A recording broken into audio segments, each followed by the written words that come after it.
Reading the Rocks. My name is Dave Taylor. I read rocks. They have a story to tell. I photograph wildlife and I write books about their lives. To understand how they survive, I find I need to understand where they live. And to get an understanding of how they live in their habitat, I've learned I need to know about the land that they live on. Dall sheep live in the mountains of the Yukon in Alaska. Well, where did these mountains come from? What stories can they tell me? I learn by looking, reading books, and listening. There is much that can be learned.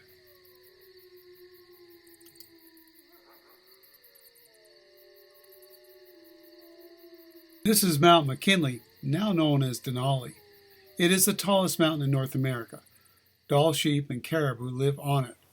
It is 6,194 meters, or 2,230 feet high. It is so high that everything above the height of 3,000 meters is always covered in snow. The mountains below are just under 3,000 meters.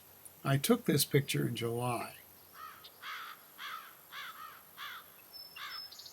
So how does a mountain or mountain range come to be? Well, the mountains hold clues. Stories have a beginning. The rocks above are several billion years old. They are the top of an ancient mountain. Formations like this are called kopjes. These are in Africa. Kopjes are made up of rocks that were once part of the first landmass on Earth. Almost 5 billion years ago, these rocks were once joined to the rocks that today make up the Canadian Shield. Most of the rocks this old are buried deep beneath the Earth's surface. Here in Tanzania, they can be seen.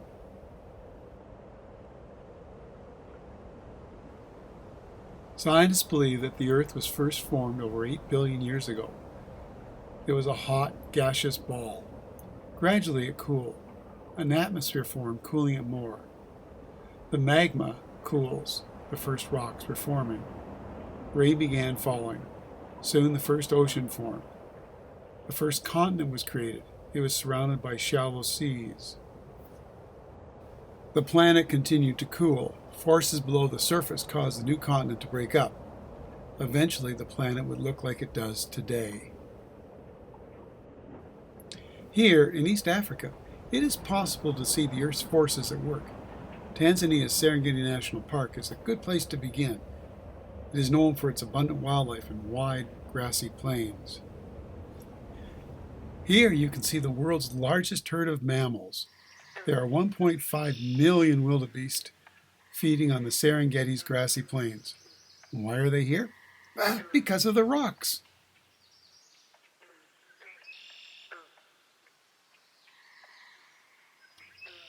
The great herds attract predators.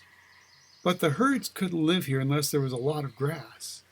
And the grass is here because of the rocks, or rather the rock cycle.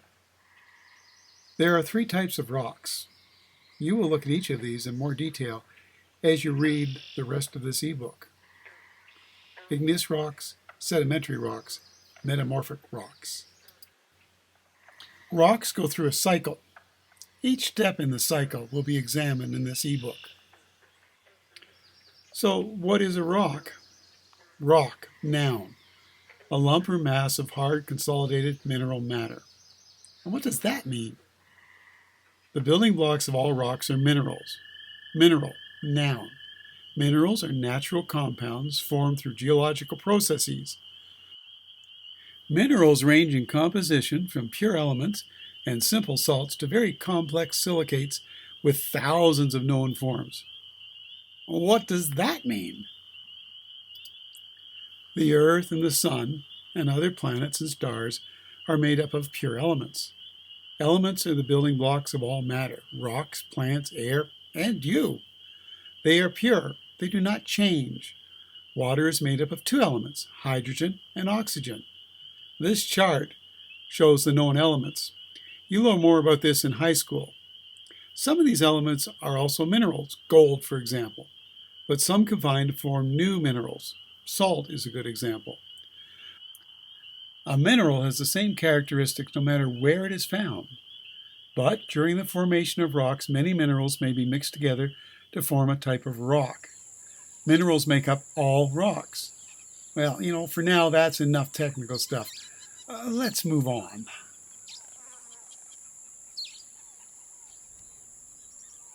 Igneous Rocks. The rock cycle begins with liquid magma beneath the Earth's crust.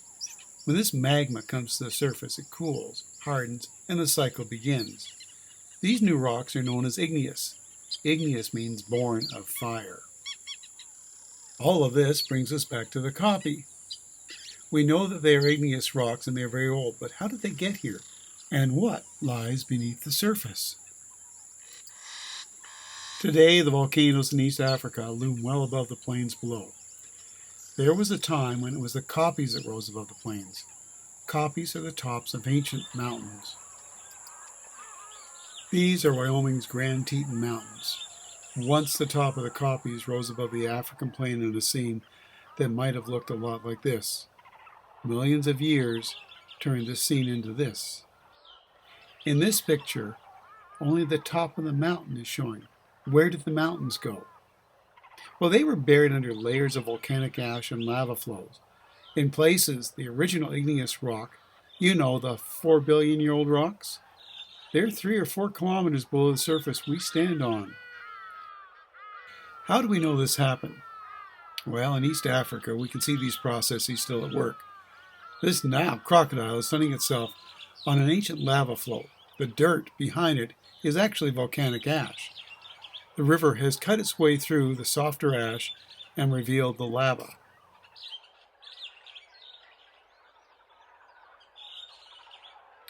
We can see the same thing in Katmai National Monument, where in 1912, geologists were actually able to watch this happen. A volcanic eruption produced tons and tons of ash. These pictures all show the ash flow from the Katmai eruption. The brown bear in the photo on the right weighs 350 kilograms and can almost reach the ceiling of a typical classroom with its front paws. Needless to say, when the eruption occurred, the ash killed everything. Life is still returning to Katmai. An ecologist would look at this picture and say, the volcano produced the ash.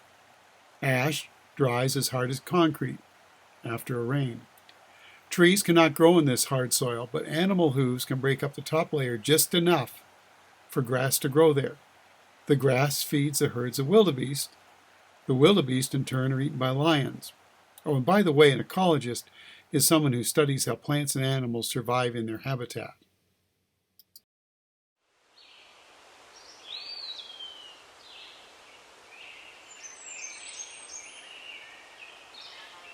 Volcanic ash will eventually become the next stage in the rock cycle. Sedimentary rocks. Sedimentary rocks. Sandy beaches, volleyball, sun and surf. Vacation time. Not for me, it's work. Next time you're on a beach, give some thought to where all that sand came from. Sand comes from many sources. Where you find it gives you a pretty good hint to what made the grains of sand. Now take Sanibel Beach in Florida. One walk along it and you know what makes up this sandy beach. This beach sand is made up of seashells that have been broken up by waves crashing on the shore. The shells themselves are made up of a mineral that the animals inside the shell get from the seawater. We need the same mineral too, calcium. They secrete it to make their shells.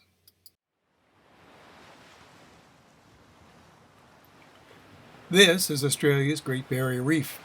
It's the largest coral reef in the world. It is made up of structures created by tiny animals called corals. Not surprisingly, many of Australia's beaches are made up of coral sand. What is surprising is the main source of that sand. This is a parrotfish. It has a parrot-like beak that it uses to bite off pieces of coral. The calcium shell is broken up and becomes sand. The coral animal is eaten. The fish creates the beach. Sand in any form will become a type of sediment. Over time, layers build up. They put pressure on the layers below. The particles are squeezed together. At the same time, pressure from below are acting on the sediment, along with the heat from the magma deep below. These pressures create new rocks, sedimentary rocks. This pile of volcanic rocks is called scree. Not long ago, it was part of a mountain. Now it is a broken pile of rocks at the base of the mountain. How rocks break down. Well, heat causes the rocks to expand. Cold causes the rock to contract. The rock cracks. Rain. Water seeps into the cracks, freezing and melting, causing the water to expand, and this helps to break the rock too. Becomes scree. Wind particles blow the particles around, and when they hit the rock, they break off pieces. These become stone. The term for this breaking down of the rocks is called erosion. Stones become pebbles, pebbles become sand, sand becomes dust.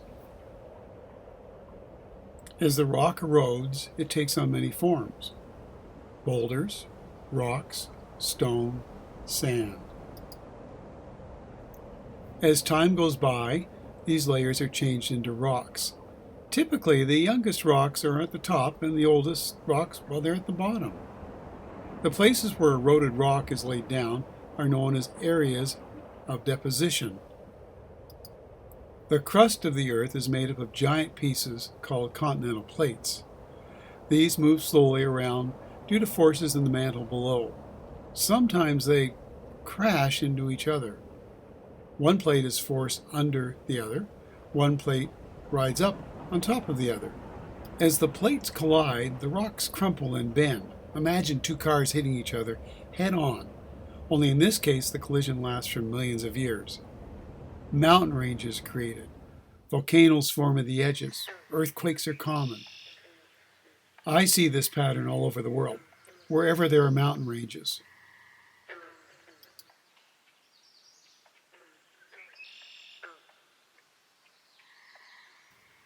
This strange-looking animal is an Eurypterid. It lived during the Silurian Age 450 million years ago. It lived in an ancient sea that existed where the Rocky Mountains now tower.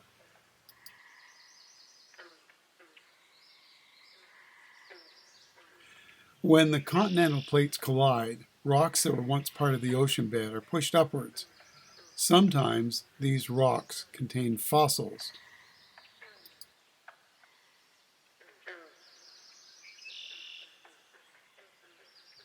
This is one of the world's most famous fossils. It is a Tyrannosaurus Rex. This fossil is mounted in Alberta's Tyrrell Museum. When the T-Rex was found, it did not look like this. Let's see how it came to be a fossil in the first place. Let's suppose this T-Rex lived by a shallow stream. He was dying, as all living things must do. Had it died someplace other than this stream bed, it would never become a fossil. But lucky for us, it died in a perfect place. Let's see how it came to be a fossil in the first place. On safari in Tanzania, I came across 3 similar scenarios. Case 1, wildebeest died in a river crossing. Case 2, was killed by hyenas. Case 3, was accidental death. Which of these 3 cases might, just might, mind you, lead to a wildebeest becoming a fossil?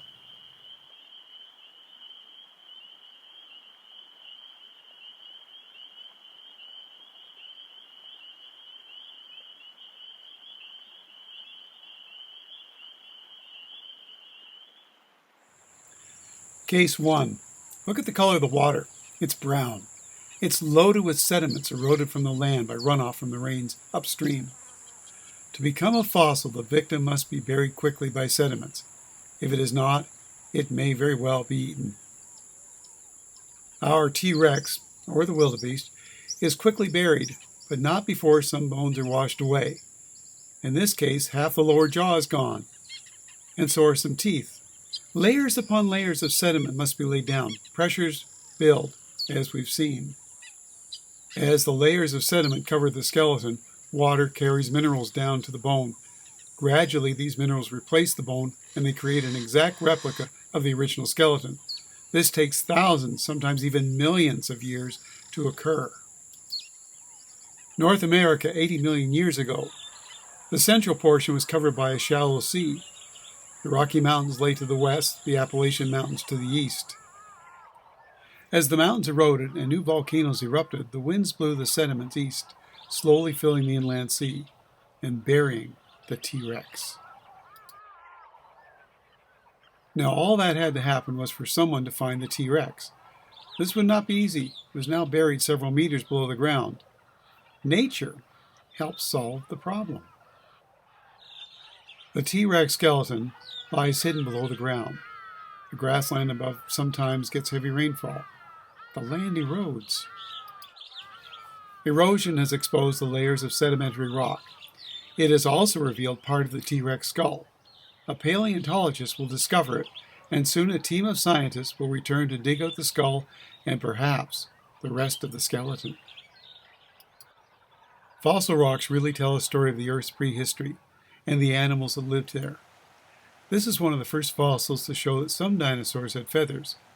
It is an Archaeopteryx. This prepared fossil shows the skeleton of a small dinosaur called a hypsilodontid. Dinosaurs were once believed to be big, slow-moving animals. Does this animal look slow-moving to you? Not to me. This mammal skull is not quite fossilized. It is about 1.5 million years old. It has been washed out of the rock and covered by mud in a desert flash flood. It once lived in a tropical forest. Fossils like this help us understand how our climate has changed. This is a fossil fish. It lived in salt water, but the fossil was found over a kilometer above sea level in the middle of a mountain range. This is the skull of a hadrosaur dinosaur about to be studied in a lab. The plaster casing was put on the skull to protect it. Fossils may look hard, but they are very fragile. Here you can see the backbone, protective padding, lower jaw, thousands of teeth, bubble wrap, an eye socket, and toy frog. Toy frog? This is a prepared mound of an Albertosaur, a type of T-Rex, feeding on a horned dinosaur. Mounts like this use life-size casts of the dinosaur bones. They are lighter and easier to work with than the real fossils. The actual fossils are kept for further study. This is a restoration of an allosaur. Model makers base their work on how living creatures look. No one really knows what color a dinosaur was. It is an artist's best guess.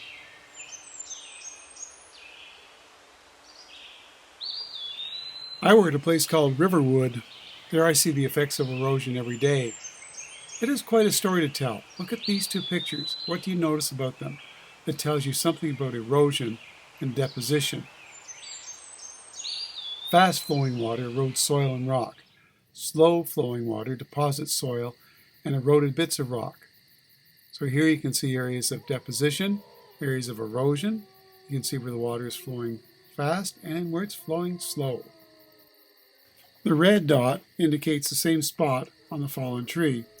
You can clearly see the erosion that has taken place over a little more than 1 year.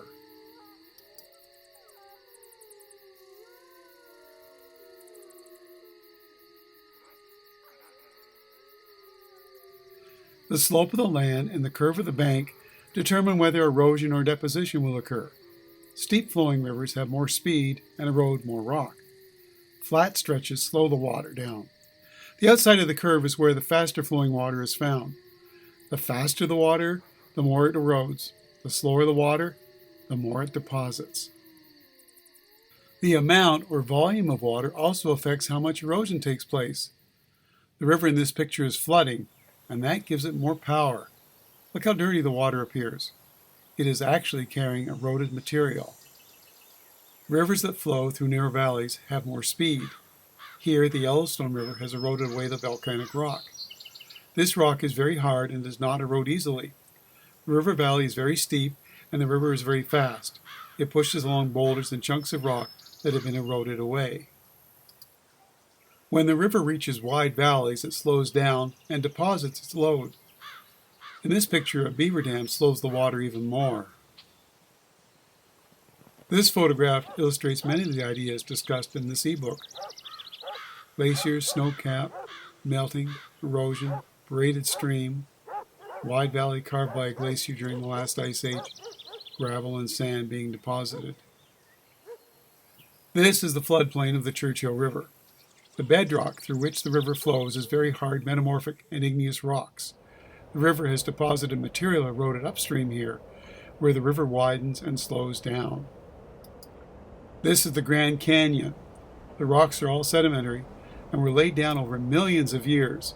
It is over 1.6 kilometers deep.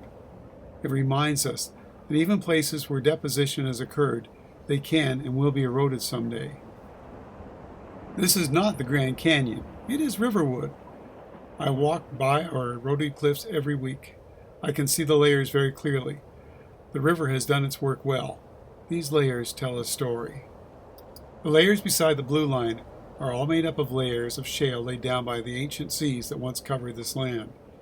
Each layer took a year or so to deposit. There are millions of layers here. The brown lines are mudstone. These are records of major flooding on the nearby land. The muddy water killed the life here, but left us with excellent fossils. The purple lines show you where the debris from above has fallen. These are some of the fossils collected from Riverwood. They are 425 million years old. When you visit, you may learn about these and other interesting rocks in the property. What story do you think they tell? The processes of fossilization also help to preserve eggs, skin, and tracks.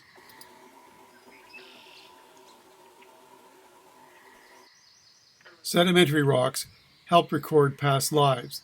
They also affect the lives of animals today. This is Algonquin Provincial Park. Compare this picture to the next one. Do you see many differences? This is Riding Mountain National Park. Looks pretty much the same, doesn't it? There are differences. Look carefully. Same climate, same types of trees, same types of grasses, different rocks. Sedimentary, igneous, and metamorphic. The underlying rock is important to the animals and plants living in the area. For example, both parks have moose and black bear in them, but there are some noticeable differences between the moose and the black bear of Riding Mountain National Park and the moose and the bears of Algonquin Provincial Park. Algonquin bull moose grow much larger antlers than do the bull moose from Riding Mountain. But the bull moose of Riding Mountain have bigger bodies. These differences are due to the soil and the rocks. Algonquin's rocks and soils have minerals needed for big antlers. Riding Mountain's soil and rocks provide the nutrients needed to grow big bodies. The same is true for both parks' bears. Riding Mountain is home to some of the biggest black bears in North America, while Algonquin's black bears are about average. Both these bears are 3-year-old males. The inset shows a mature Manitoba black bear. It weighs over 250 kilograms.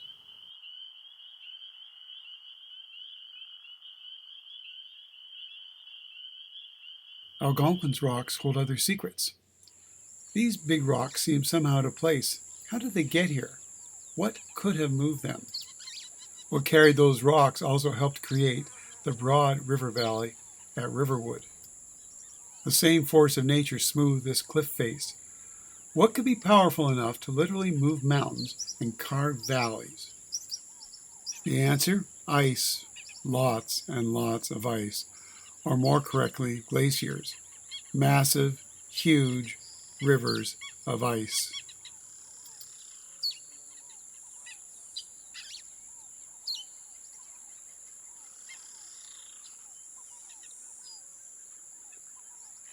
If we could go back in time 15,000 years ago, this would have been the scene where Toronto now stands. I pasted on an image of Toronto today to give you some idea of the scale. The top of the glacier was at least 3 times higher than the CN Towers today. In some places, the glacier was over 3 kilometers thick. You could bury 9 CN Towers stacked one on top of each other in that ice. That is a lot of ice. North America 20,000 years before the present. The Ice Age is at its height. Virtually all of Canada is covered. There is so much water locked up in the ice that the ocean is over 100 meters lower than it is today. New land is created. Can you find any examples? Does this look familiar? Do you recognize anything? This is what Ontario and the St. Lawrence Valley looked like 100,000 years ago. Note the main rock types and features. The Canadian Shield was igneous and metamorphic rock. Below that was sedimentary rocks. And you had the Appalachian Mountains and then more sedimentary rocks. 27,000 years ago before present, the ice field is at its maximum extent. The red dot is Riverwood. Now we are 12,000 years before present. 11,000 years before present. 10,400 years before present. 9,000 years before present. 8,200 years before present. Today, the Great Lakes were dug out by the glaciers. The softer sedimentary rocks were easy to push away. Igneous and metamorphic rocks from the shield were also carried away. These rocks resisted the glacier's force, and deep lakes were not formed there. Instead, many smaller lakes were created. By going backwards and forwards through these last few pictures, you can see that the glaciers advanced and retreated. This happened many times. Here's an example.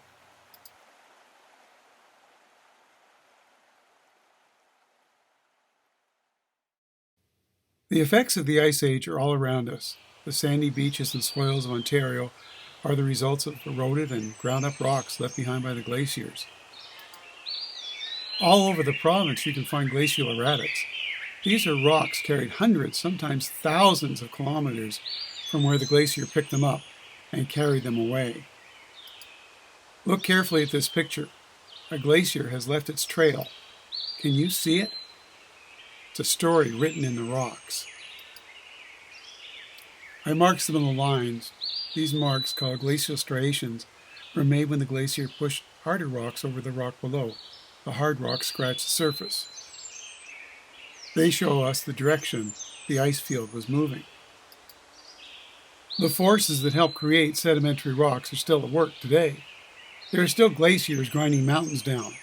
The wind still blows, the rain still falls, and the climate changes.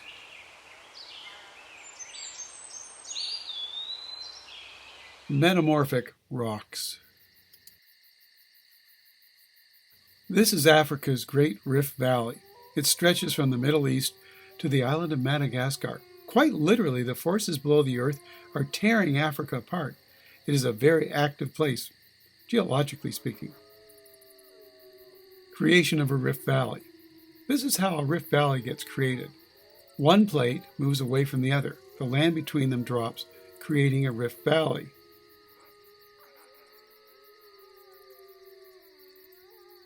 Signs of a rift valley. Cliffs formed by lava flows. Geysers and hot springs heated by mantle close to the surface. Mount Kilimanjaro and other volcanoes dot the country. All of these indicate the tremendous forces of the earth that are ongoing in this region of the planet. These forces bring about the final stage of the rock cycle. Both sedimentary and igneous rocks can be changed into metamorphic rocks. Metamorphic means changed. Forces acting on the rocks cause them to change. They are squeezed and heated, crushed and melted, compacted and twisted. They are changed. Sedimentary rocks change to metamorphic rocks. Igneous rocks change to metamorphic rocks. These rocks were once sedimentary, but over millions and millions of years they've changed. If you look carefully, you can still see the layers, but they are more compacted now, much harder than when they were first laid down. What happened to them, and why are they on the surface? Imagine once these rocks were covered by other sedimentary rocks. These younger sedimentary rocks crushed the older sedimentary rocks, and over the years changed them into, well, you guessed it, metamorphic rocks. And today, this is what we see. If we came back in 1,000,000 years, it could look much different. Many of these ancient metamorphic rocks are sacred places to Australia's Aboriginal people. They have been here 50,000 years. Australia is home to some of the world's most unusual mammals, but the continent itself is equally odd. Its rocks are some of the oldest on Earth. The island continent is also the most worn down of all the continents. Unlike Africa, Asia, Europe, and the Americas, it is very quiet in a geological sense. These are the Three Sisters. They are a rock formation in Australia's Blue Mountains. They are metamorphic rock, but they are being eroded and turned back into sediments. Eventually, this material will form new sedimentary rocks, and the cycle will continue. If Australia has some of the world's oldest rocks, Europe can claim some of its youngest. The Alps are a mere 80 million years old, give or take a few million. They were formed towards the end of the Cretaceous era, when another supercontinent was breaking up. They are the results of a collision between two of these pieces. Much of the rock in what makes up this mountain range is metamorphic.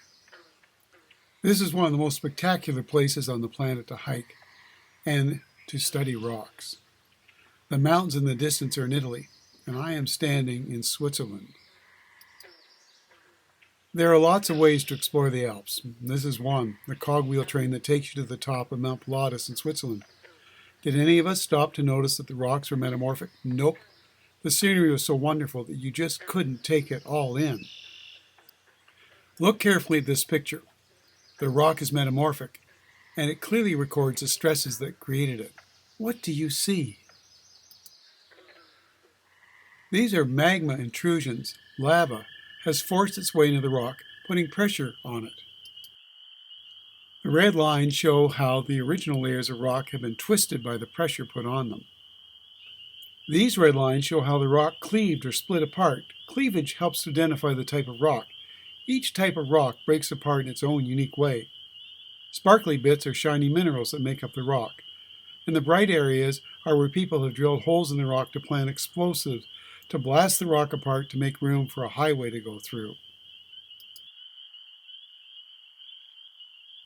A cycle has a beginning and an end. For rocks, they are born of fire and they end as fire. Eventually, all rocks return to the magma and are melted. How long this takes is a matter of where the rock formed. Millions of years may pass, even billions. You may have noticed that rocks change from one form to another without going through all the stages. Igneous rocks can become metamorphic without ever becoming sedimentary. Sedimentary may simply be melted and returned to the magma. Metamorphic rocks may erode and become sedimentary rocks again. Change is always happening in the rock cycle. Well, my work takes me all over the world, and everywhere I go there are amazing new things to see. What is down the road, I wonder? Every now and again I stop to wonder what is beneath the road. Over the years I've rediscovered my interest in rocks and minerals. I am sorry now that I forgot how interesting they are. I'm enjoying reading the rocks all over again. It really adds to the enjoyment of the trip. Next are a series of pictures with questions. These will help you review what you've learned. These rocks are known as Hoodoos. They can be seen along the Bow River in Banff National Park, Alberta. What type of rock are they, and what caused their strange appearance? These are the famous White Cliffs of Dover. They are made of chalk. Chalk is very soft rock. What do you think made these chalk cliffs? Why are they exposed here? What type of rock are they? Niagara Falls, Ontario. These falls are an excellent example of something you just read about. Can you explain it? What about the rocks at the base of the falls? Botanical Bay, British Columbia. This place is known for the holes in the rock. The ones found on the exposed bedrock often are home to small fish, crabs, and strange forms of seaweed. They act like small aquariums and are one reason for the name. What caused these holes? And what type of rock do you think this is? Percé Rock, Quebec. What do you think caused the famous hole in the rock? What type of rocks are these? Eventually, what do you think will happen to the rock? These funny-looking rocks are in the Swiss Alps. They are made of the bodies of small ocean-going animals. Can you explain how they were made? How did they get to the top of the Alps? What type of rock are they? What is happening in this picture? You should be able to explain how the three things relate to the story of rocks: the falls, the rocks, and the river. These are the famous Oketoke Rocks. Something dropped them in the middle of the Alberta prairie. They are kilometers away from the Rocky Mountains. How did they get here? Churchill, Manitoba. These boulders were deposited on the shores of Hudson Bay. What do you think carried them to this place? Denali National Park, Alaska. This picture shows several of the ideas discussed in this ebook. Explain what you see in this image. Denali National Park, Tolkat River. What can you say about this image?